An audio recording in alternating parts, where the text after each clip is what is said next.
Well, one of the other things that we've sort of worked together on was the 1207 audit the Fed, which looks like it may actually happen now.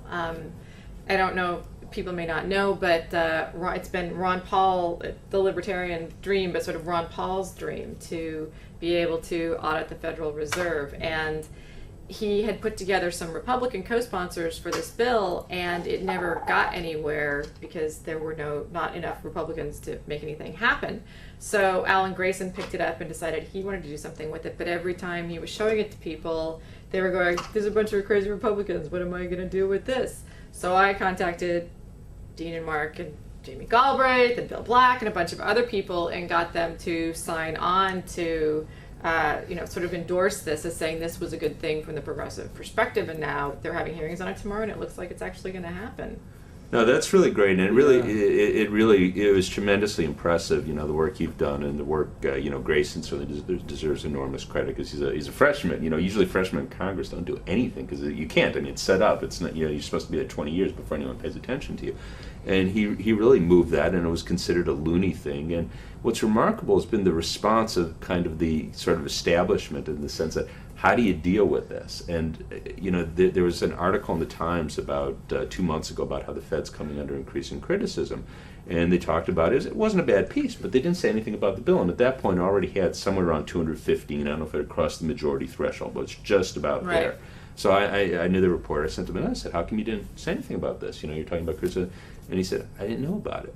So he said, I'll look into it, So then 2 or 3 weeks later, he's got another piece talking about the Fed criticism, and he has a few paragraphs on the bill.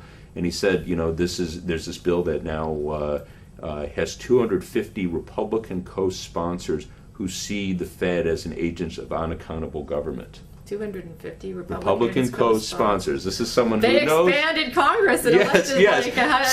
So he could not even conceive of this. That no, it's not Republicans. You obviously had a lot of Republicans, but you had many of the most progressive Democrats in the House who had signed on to this, and he just could not. There was no box for it. So it's great to see this get out there. What are they, 279 now? It's something like that, 280 something. It's incredible though, because without your guys giving it the sort of liberal, good housekeeping seal of approval, progressive members of Congress were scared to sign on to it. This again, it speaks to my mind, corruption of the economics profession, because you just go, look at what we're talking about here. We're talking about auditing the Fed. The Fed has taken, unprecedented responsibility powers. Maybe a lot of it was good. I just said that. It's good that they didn't let the economy collapse, the financial system collapse.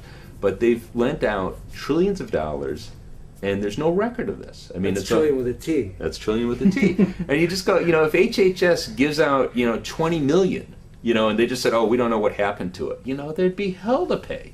And here it is, $2 trillion, more than $2 trillion, and, I assume they have records. I don't think that they haven't kept records, but the point is, there's no one, Congress, no one has access to it. We're just supposed to trust them on this. He's just saying, trust us. And Bernanke, again, this is, just what they get away with in this town. He was testifying before Congress a couple weeks back, and he was saying, well, if you did this, it would be interfering with the independence of the Fed. And he said, and if that happened, if we had a less independent Fed, we might get more inflation, and we'd have less stability. And you just go, this takes a little nerve, Ben Bernanke, because last year you told us that if Congress doesn't immediately give us $700 billion, the whole economic system's going to collapse. How do you get less stability than that? I think that would be a good name for like a talk show, what they get away with in this town. It's a lot of what we're trying to correct falls under that category.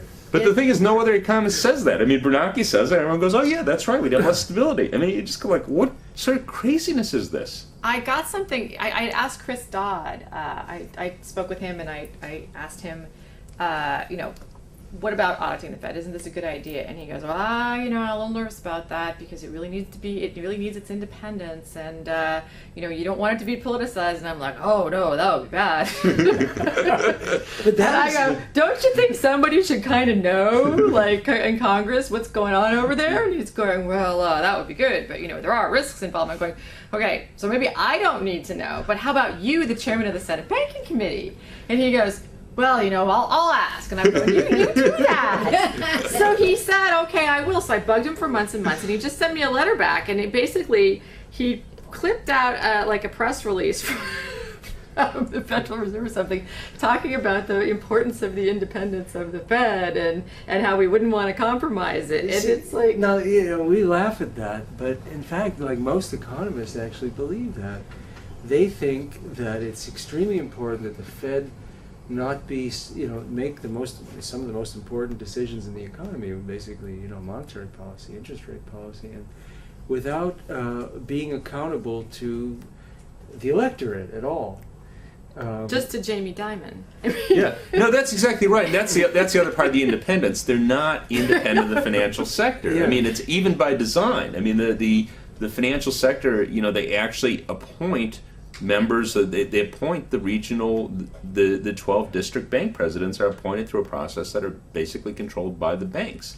So they're not independent of the financial sector. They're just independent of any democratic accountability. And this is something that the media completely doesn't understand, and it's a worldwide problem. I mean, every central bank, or most central banks in the world, I shouldn't say every central, there's some that aren't, but you know, the vast majority of central banks are, in this sense, accountable to a financial sector that, by its very nature, is not going to have the interests of the whole economy at heart, right? I mean, all you have to do is pick up the business section of the paper. You see that when unemployment goes up, the bond market rallies. Okay, they don't have an interest in, you know, in full employment, in wages rising.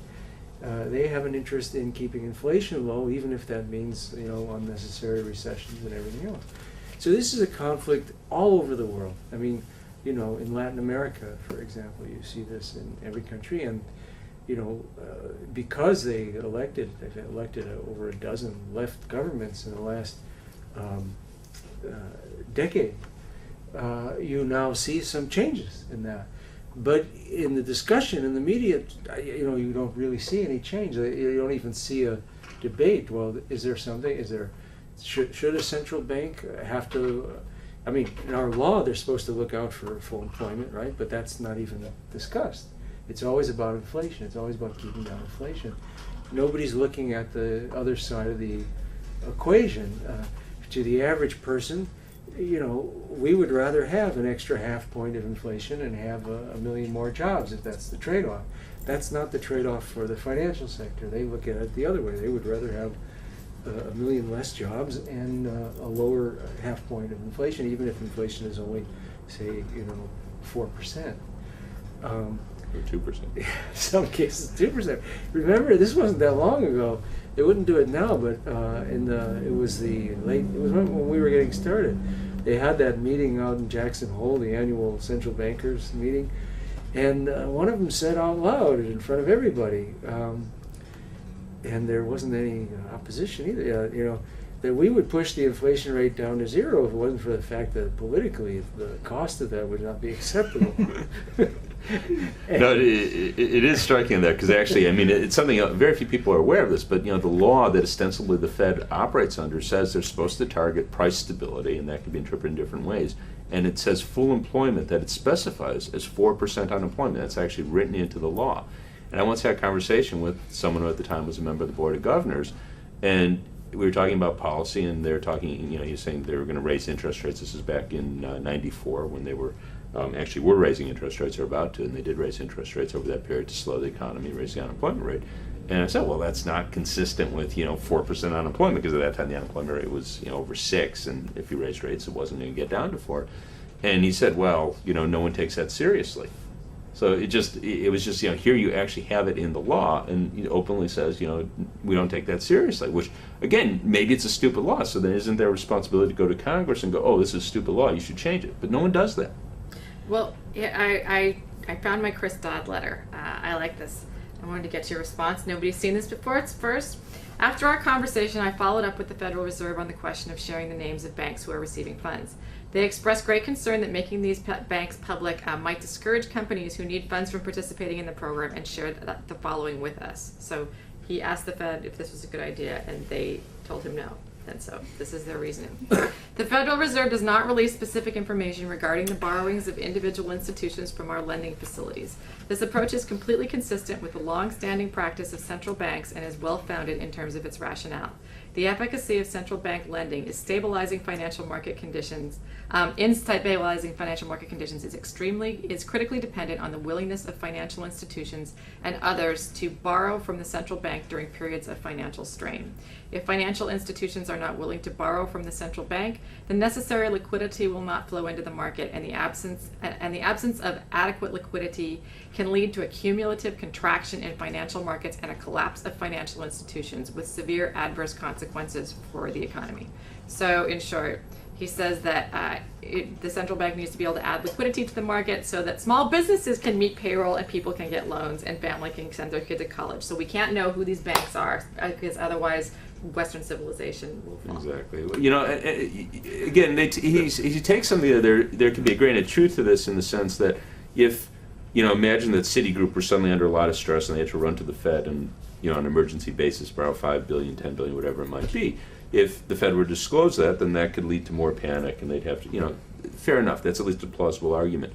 But why is it that 2 weeks after the fact, or maybe a month, I don't know what the time frame is, that they can't disclose that? Now, if Citigroup is still borrowing, you know, a month later, well, then Citigroup has a really big problem, and you would want the markets to know that. And in fact, that's what we go around the world telling people. If you go back to the East Asian financial crisis in '97, we were complaining about the secrecy, the lack of transparency. And in fact, that's actually one of the big problems when they originally came up with the TARP, that Paulson made this big thing, we don't want people to know who the weak banks are. Well, if you don't know who the weak banks are, everyone's going to assume they're all weak.